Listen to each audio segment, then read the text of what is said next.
사실 이런 데 와서 같이 공부하고 뭐 하다 보면 조바심을 많이들 내세요. 근데 지금 상황은 여러분들 아시다시피 약간의 변곡점에 와 있기 때문에 조바심을 그렇게 많이 내실 필요는 없어요. 다만 지금 시장에서도 차후에 돈이 많이 몰려올 수 있는 시장이 존재하니까 그것을 좀 아셨으면 좋겠어요. 아시고 지금이라도 어느 정도 공부를 하시고 접근을 하면 작은 금액 가지고도 충분히 수익 낼 수 있는 게 종목이 있으니까 그 종목에 대해서 또 이야기를 하는 거예요. 자, 일단은 우리가 정비사업 하면 재개발하면 우리가 기존에 진행하던 사업장들만 생각을 떠올려요. 그래서 돈이 많이 있어야 하는 투자처 뭐 그 정도로 생각을 하고 계세요. 근데 그 모든 여러분들이 돈이 많이 있어야만 하는 한남과 뭐 성수 이런 지역들, 노량진 이런 지역들, 신길 이런 지역들 다 마찬가지였어요. 과거에는 프리미엄 자체가 존재하지 않았던 지역들이에요.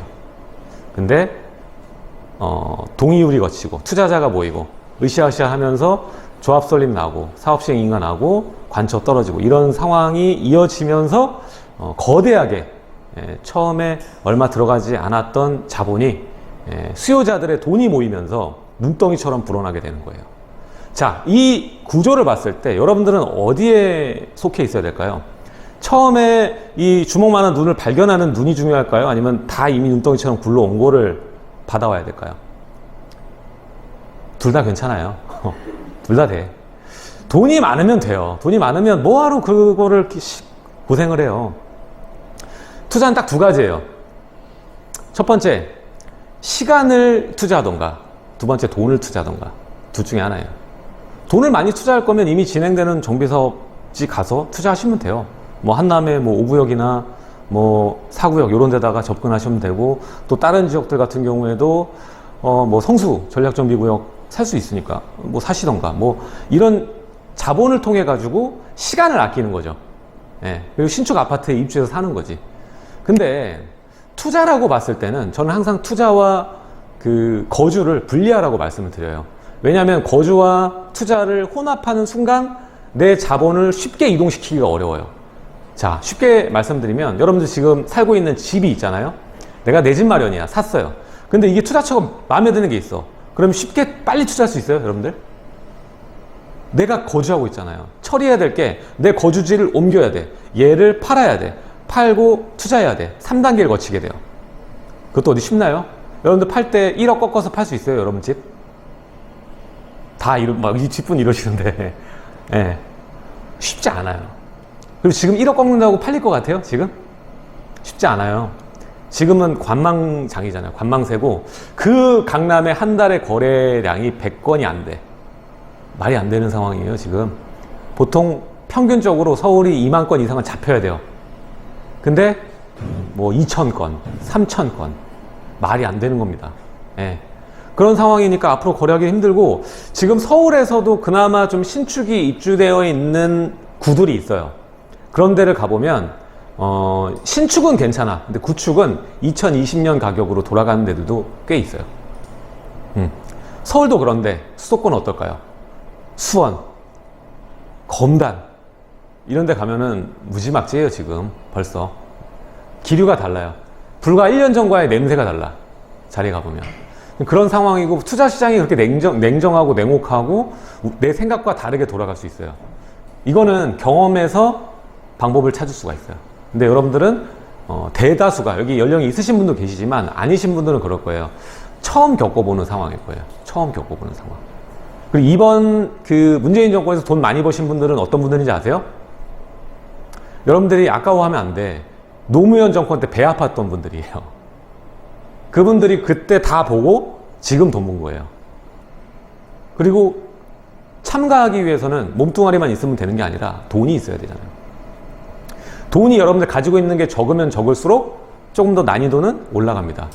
그리고 시간을 많이 투자를 해야 돼요. 시간을. 처음에 여러분들이 몇 천만 원, 뭐 이 정도 투자해가지고 바로 뭐 수익이 커지길 기대한다? 뭐 수익은 커질 수 있어요. 근데 바로 아파트가 빨리 될 것 같아요?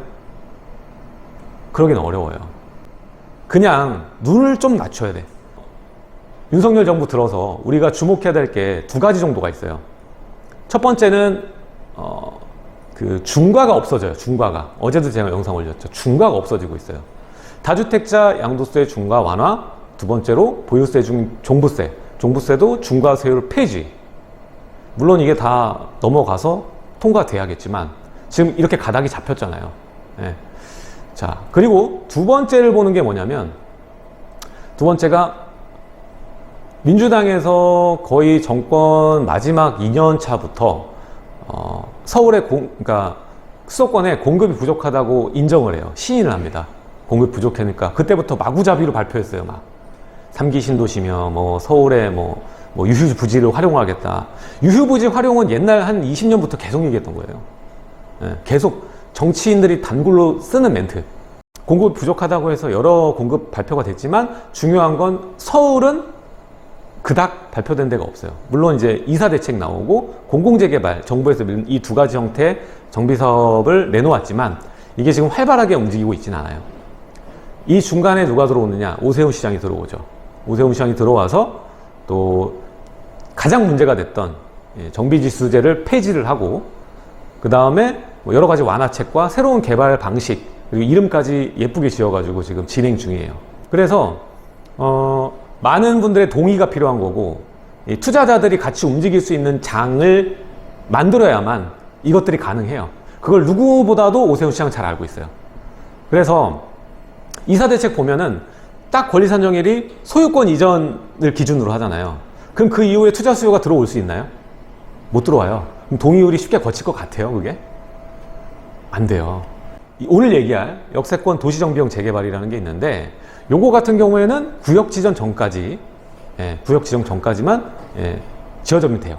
지어지면 되기 때문에 상당히 러프하게 돼 있어요. 다른 사업들보다. 자, 신통이나 뭐 공공재개발 이런 것들은 바로 또 토지거래 허가로 묶이기 때문에 거래는 가능하지만 진입하기가 어려워요. 근데 오늘 얘기할 두 가지 모멘텀 중에 하나, 제가 저번 시간에 모아타운에 대한 얘기를 했거든요. 오늘은 이 역세권 도시 정비용 재개발 얘기를 할 거예요. 이게 상당히 완화된 형태고 여러 가지 개발 방식 중에 가장 수익성이 높을 수밖에 없는 사업이에요.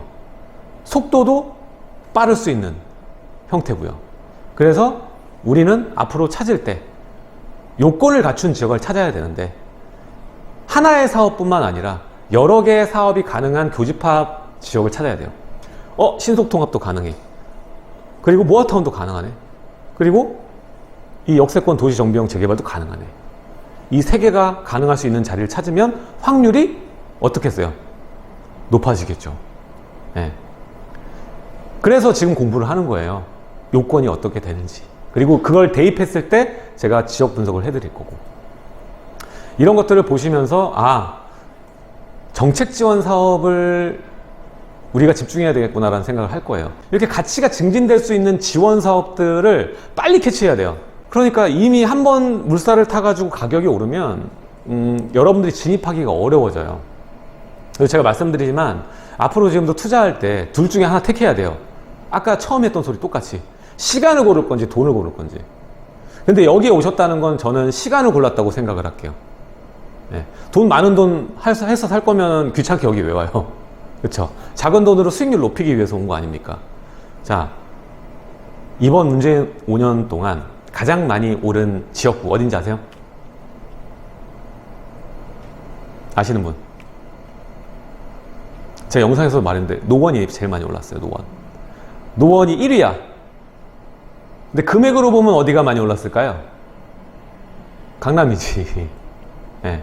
근데 수익률로 보면은 노원구가 훨씬 높아요.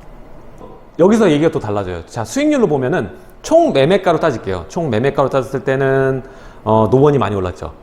근데 갭 투자로 했을 때는 어디가 많이 오른지 아세요? 갭 투자로 했을 때? 갭 투자로 하면 강남이에요. 네. 이렇게 보면 이렇게 보이고 저렇게 보면 저렇게 보이거든요. 자, 근데 우리가 지금은 갭이 많이 벌어져 있잖아요. 지금 전세가율이 높습니까, 지금? 서울이? 그때는 80%, 90% 했어요. 성북구 가잖아요? 기름? 그때 90% 했어요. 근데 지금 아니잖아. 그럼 상황이 안 맞는 거예요. 전세가율이 지금은 뭐 60에서 50 정도예요. 그러면 레버리지를 많이 사용할 수 있는 상품을 가야 되고, 두 번째, 수익률을 높일 수 있는 모멘텀을 가지고 있는 자리를 해야 돼요. 그래서 지금 놓여져 있는 그 모멘텀이 뭐냐? 여러 가지 형태의 정비사업이에요. 공공재개발, 이사대책, 주택 모아타운, 그리고 신속통합기획, 그리고 역세권 도시정비용 재개발. 이거예요. 앞으로 윤석열 정부의 250만 호 계획 발표했잖아요. 250만 호가 나올 것 같아요? 나올까요? 1기 신도시가 28만 호예요. 근데 250만 호가 나올 것 같아요? 안 나와요. 다만 250만 호에 준하는 공급 계획은 발표될 거예요. 자, 지금 초기 재개발 유행이 됐죠. 얘기가 초기 재개발, 초기 재건축. 지금은 동의서만 걷기 시작해도 가격이 올라요. 동의서를 걷는 이유가 뭘까요? 동의서를 왜 걷을까요? 요건이 맞으니까, 요건이 되니까. 동의서도 못 걷는 현장은 오를까요? 동의서를 걷는다는 얘기는 충족한다는 소리예요. 이미 구역계를 그리고 있다는 소리고, 지들끼리. 그러면 할 수 있는 법적 요건은 이미 갖추고 있는 자리라는 거, 확보가 됐다라는 거지. 그 중에서도 좀 빠르게 진행될 수 있고, 프리미엄 자체를 높게 가져올 수 있는 사업성이 좋은 사업인 역세권 시프트에 대해서 오늘 공부를 해보도록 하겠습니다. 자, 서울시 역세권 고밀개발 유도에서 고품질의 장기 전세 주택을 공급 확대하겠다. 자, 이 사업을 진행하면서 용적률을 정말 종상향을 역세권이다 보니까 최대 준주거까지 올려줘요. 준주거까지 올려주고 또 최대 용적률 700%까지 인센티브를 제한선을 두고 있어요. 자, 그게 무슨 소리냐면 정말 높은 고밀도로 역세권 앞에 높은 빌딩 수준으로 해서 아파트를 세울 수 있다는 소리예요.